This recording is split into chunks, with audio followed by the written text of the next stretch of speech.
Welcome to Just Say Okay podcast, where we are learning to be planted while walking on water. Now here's your host, Yolanda Morgan.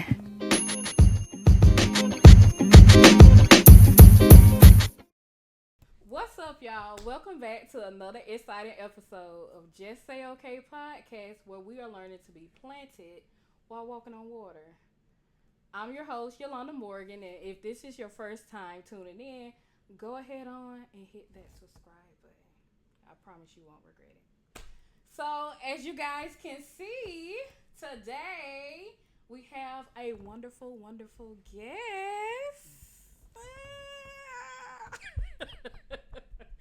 Okay, so just to give y'all the real spiel, I would like to introduce our guest for y'all so y'all can know who she is and know all about her. Not all about her. She'll tell you all about her. But, okay, so welcome, Dr. Apostle Johnnie K. Morgan.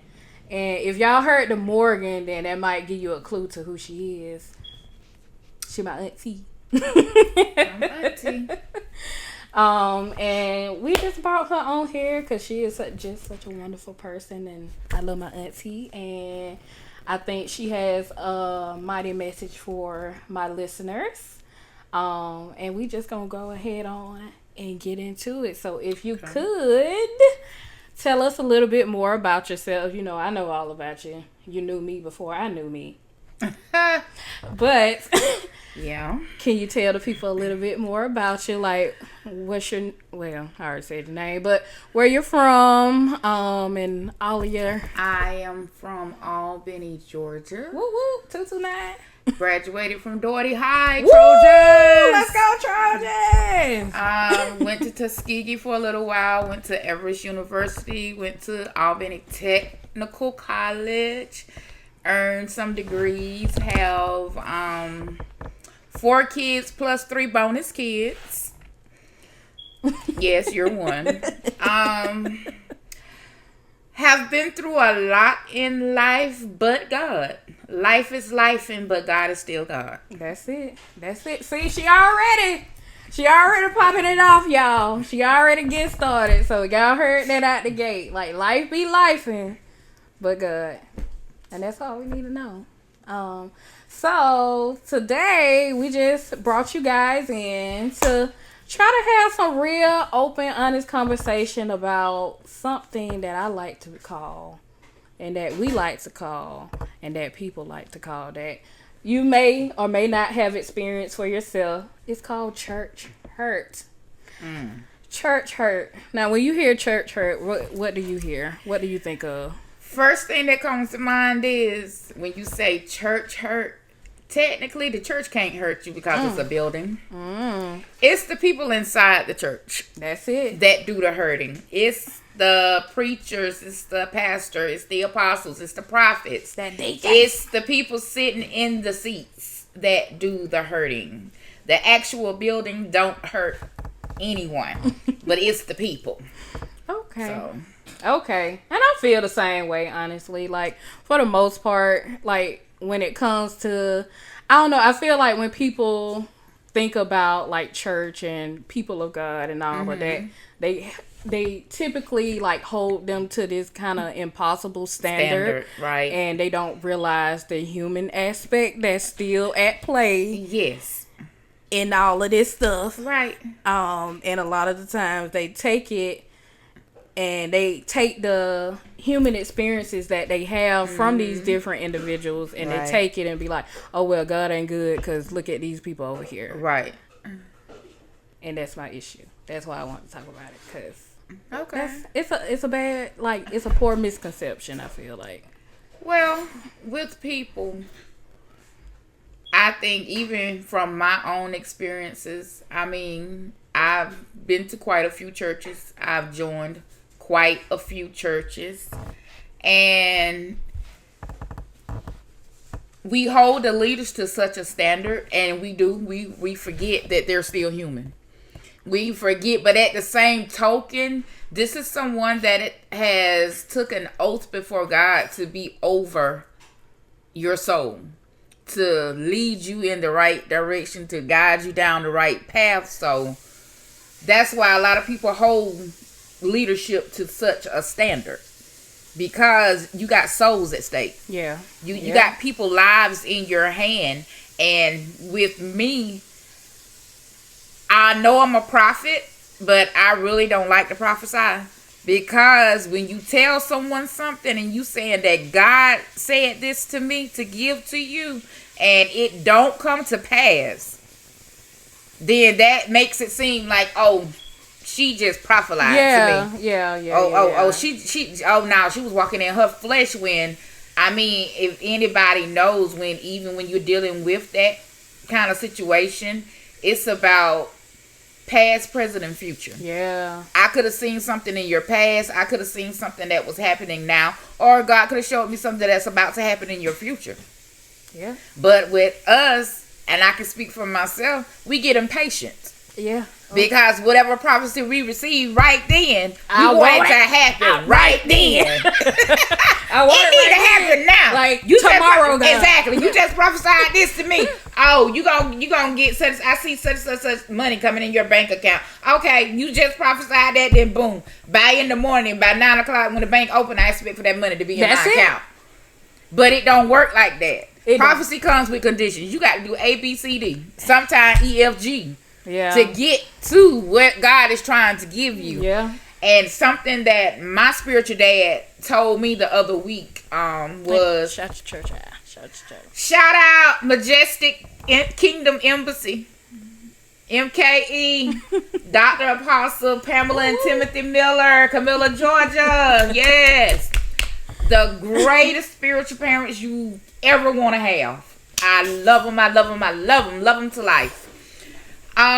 Something he told me was that even dealing with prophecy, sometimes we can get the prophecy, but the prophecy can't locate us because we maybe done got into a depressed state, or we may be feeling some type of way, or we may be doubting what's been spoken, or doubting ourselves, and got into that place where we don't remember who we are. Yeah. You know? Yeah.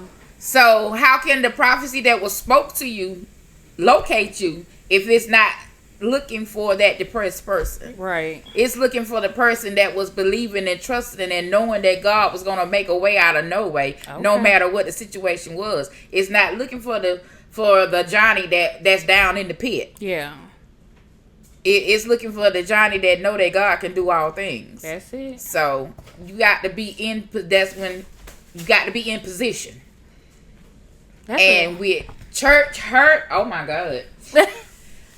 I'ma say it like this. You know how you heard the saying that kids can be cruel in school. Adults can be cruel in church. Yes, they can. Yes, adults can be cruel in church.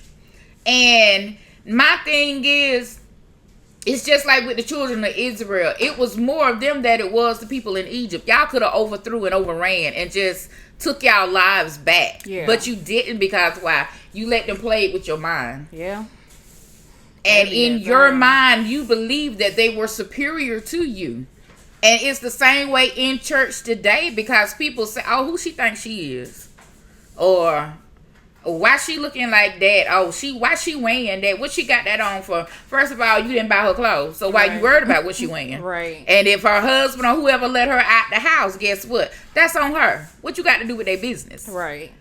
But as a people, church people can be something else. Yes, they can be something else. And oh man, I'm a PK kid. Okay. You know, yeah. Your grandmama was a preacher. Yeah. So I'm a PK kid, you a PK grandkid. So I've seen a lot growing up in church. Yeah. I've seen the preachers sleeping with different women in the church. Yeah. Okay. I've seen the deacons messing with the other deacon wife, or the deaconess messing with the deacon. You know, that's supposed to be your home girl or your bestie husband. And you know what I'm saying? Yeah. I grew up looking at all this mess in church, and wonder, okay, God, where you at? All this going on in the church, the preacher stealing money, the deacon stealing money, You done set the church on fire because you want some money. Lord. I mean, I can write a book. Yeah. I can seriously write a book out of all the stuff that I have seen. I mean, church people can be cray-cray. Yeah. So, can you tell us about like a specific time, like you personally have experienced what they would call the church hurt or the people hurt? I was a part of a ministry at one point in time that was based out of Oregon. And I believe that this man of God was a true man of God. Come to find out, he really wasn't. I wound up marrying him. Okay. I wound up marrying him. Stayed married 30 whole days. Woohoo! A whole month. Yeah. Found out a lot within those 30 days. You all know I left and went to Portland. Yeah. But in the midst of that, God was still good. And I wound up working, getting a job up there. So I was doing good. He was a complete narcissist. Come to find out, you done married me, but you say you ministering and praying for other women. And you praying for people, and come to find out you really a bigamist. You're married to 5 other women. That's crazy. And you got people in that's a part of the ministry. Yeah. Mostly women. Not men, but it amazes me how in churches now it's mostly women. Yeah. Yeah. And we can talk about that. You take advantage of the fact that some women, the only thing we look for is we want that real man of God. We want that leader. We want that man that's going to be that provider. You going to protect us. And when you prophesying to me and the stuff you're telling me is coming to pass, I'm believing the God in you. Yeah. And then you take advantage of that. Yeah. Because now you feel like you got me in a position where, okay, I got her believing in me now. And that was the case with him. Very narcissistic. Everything had to be about him. And I find that's not God. I found out that he was cheating. We got married in one state. We went all the way over to Washington instead of getting married in Oregon. So that was a no-no from the get-go. Yeah, a nice little red flag. A nice little red flag. And when I found out what was really going on and find out, this, look, dude, it's all about money. Yeah. You are a hireling. You're not a man of God. You're a hireling because you getting all you want people to do is sow into you. Right. You just want money. You don't want to sow into nobody else. You're not sowing into nobody else. You want everybody to come and take this stuff with. And I mean, I was married to you, and I still paid for my schooling through your college that you have. That's crazy. Yeah, I was married to you, but I still paid what I needed to pay. So, in the end, to find out that this man wasn't just the man of God that he was supposed to be, but you weren't even the man that you were supposed to be. Yeah. And it sent me into a place of where I almost got depressed. Yeah. Because I'm like, okay, God, you said I'm this apostle. You say I'm this prophet. I done grew up in church. I done been around all this stuff, but I did not see it.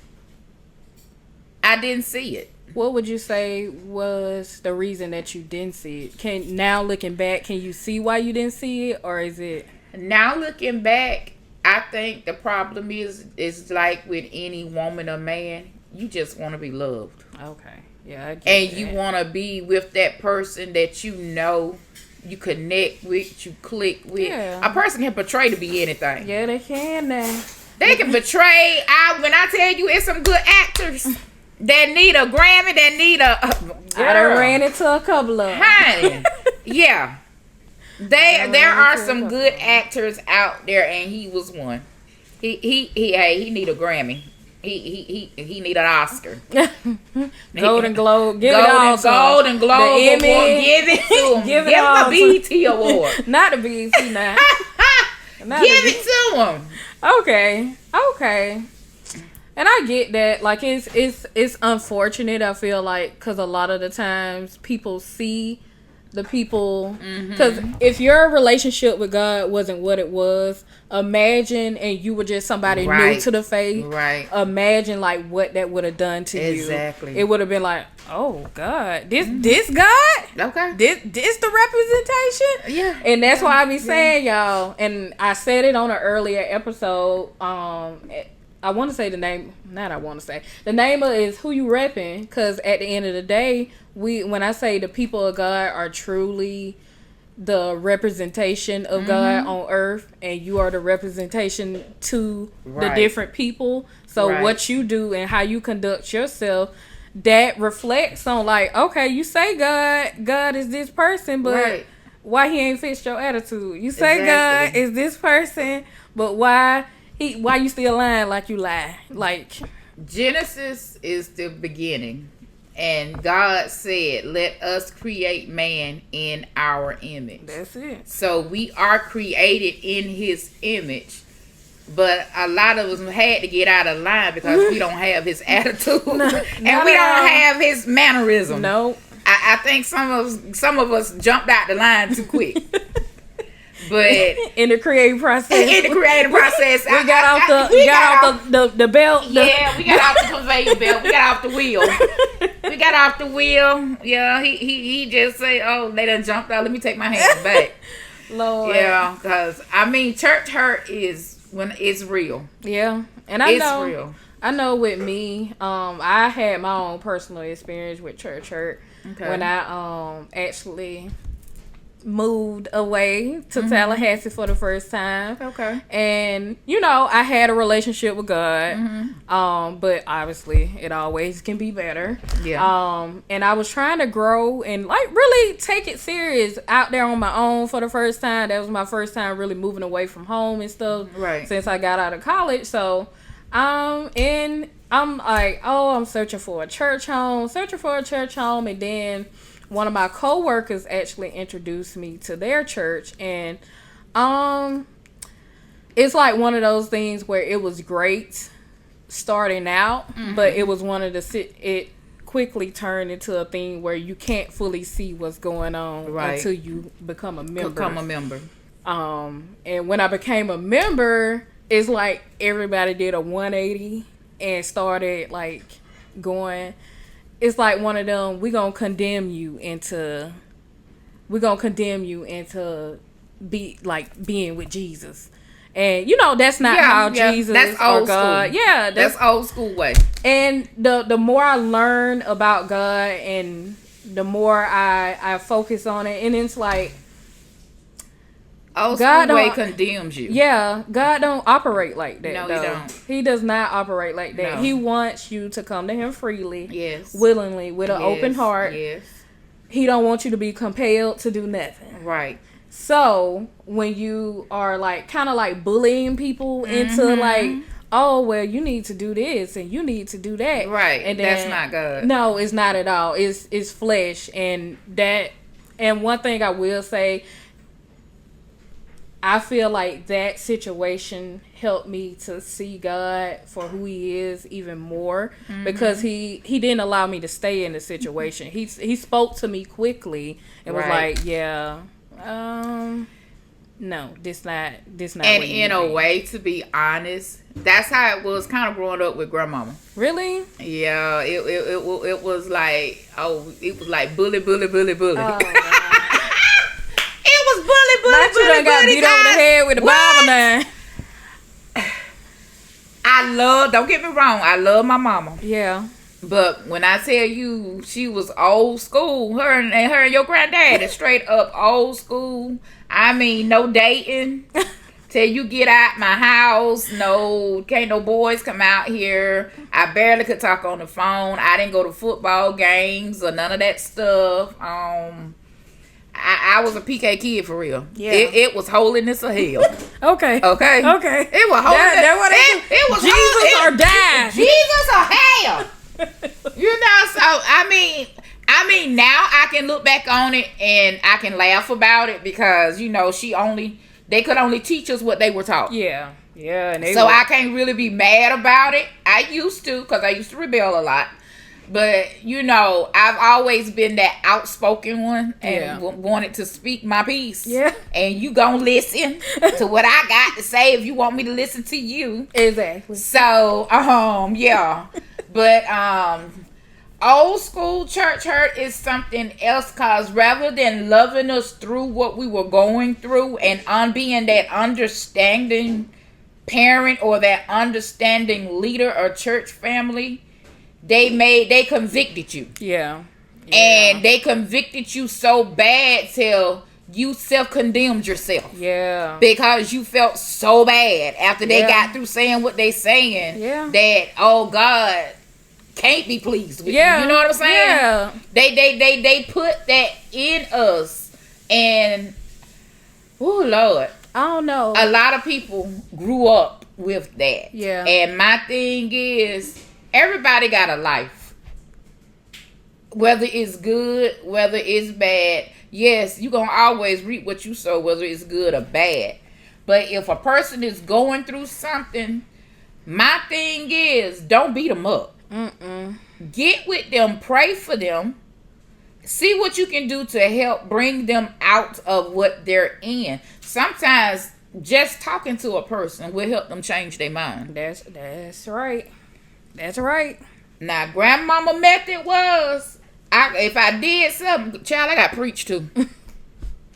I got preached to at the house, and if I walked in church on Sunday, you will change your sermon to preach about me and call my name. That's it.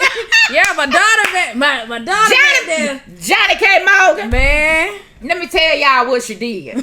But yeah, that's how we grew up. That was old school, and that ain't God. Yeah.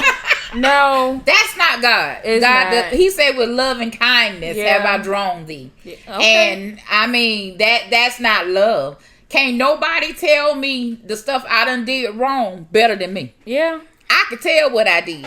Just be prepared for it when I tell you. Okay. Cause you know I'm a straight shooter. Yeah. I shoot from the hip. I don't sugarcoat. I give it to you raw and uncut. Okay. So yeah. Oh Lord, yeah. I don't know, and I feel like when it comes to that, especially when the church hurt happens, when you're, like I said, either you're new to the faith or when you're a child, it stays with you. Yes. Like you don't really. It damages you. Yeah, it changes you as an individual and how you are, like, you look at stuff. Yeah. It messes with your mentality. That's why when you go and you accept Christ, first thing that's going to change is your mindset. Yep. And if your mindset has not changed when it comes to God, you're going to keep going around that same merry-go-round, over and over again. Why? Until you get it right. That's it. And all it takes sometimes is for you to change your mindset.